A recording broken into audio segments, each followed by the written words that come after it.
বন্ধুরা, ঘোষ কিচেনে সকলকে স্বাগত। ঘোষ কিচেনে আজকে শীতের সকলের প্রিয় রেসিপি ললিপপ। এই ফুলকপির ললিপপ রেসিপি আপনারা পর্যন্ত দেখুন, লাইক করুন, শেয়ার করুন। ফুলকপির ললিপপ বানানোর জন্য আমি ফুলকপিগুলোকে এরকমভাবে কেটে নিয়েছি এবং নিচে তার একটা লম্বা করে হ্যান্ডেল রেখেছি ধরার জন্য, ললিপপের মতো। আমি একটুখানি ভাপিয়ে নেব, তার জন্য কড়াইয়ে আমি জল দিয়ে দিয়েছি।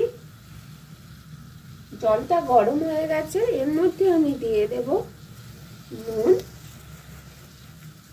হলুদ গুঁড়ো। জলটা ফুটে গেছে, এর মধ্যে আমি ফুলকপিগুলোকে দিয়ে হালকা ভাপিয়ে নেব। ফুলকপির ললিপপ বানানোর জন্য আমি একটা ব্যাটার বানিয়ে নেব, তার জন্য আমি নিয়ে নিয়েছি বেসন। এর মধ্যে আমি দিয়ে দেব স্বাদ মতো নুন,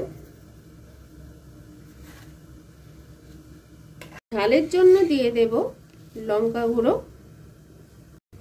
দিয়ে দেব কালো জিরে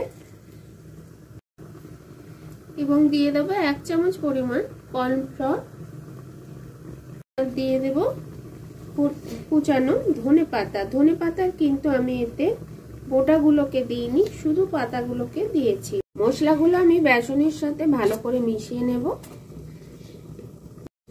মিশিয়ে নিয়ে তারপর আমি এতে অল্প করে জল দেব, দিয়ে ব্যাটারটাকে গুলে নেব।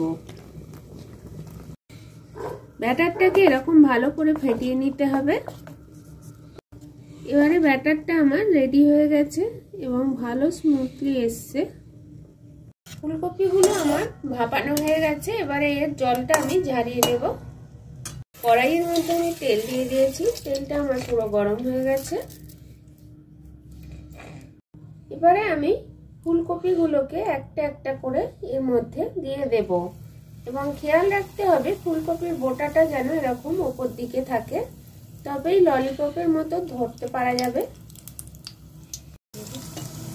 গ্যাসের ফ্লেমটা মিডিয়ামে রেখে আমার এই ফুলকপির ললিপপগুলোকে ভাজতে হবে, না হলে কিন্তু এর মুচমুচে ভাবটা থাকবে না। আমার চ্যানেলে নিত্য নতুন রেসিপি জানার জন্য আমার প্রথম থেকে ভিডিওগুলো শেষ পর্যন্ত দেখুন এবং চ্যানেলটিকে সাবস্ক্রাইব করুন। ফুলকপির ললিপপগুলো আমার প্রত্যেকটা লাল করে ভাজা হয়ে গেছে এবং ললিপপের কিন্তু হ্যান্ডেলগুলো আমার সবকটা খুব সুন্দর আছে। এবারে ফুলকপির ললিপপ রেসিপি আমার পুরোপুরি রেডি। এটা কিন্তু সন্ধ্যের জলখাবারে এরকম মুচমুচে ললিপপ সকলেরই প্রিয়।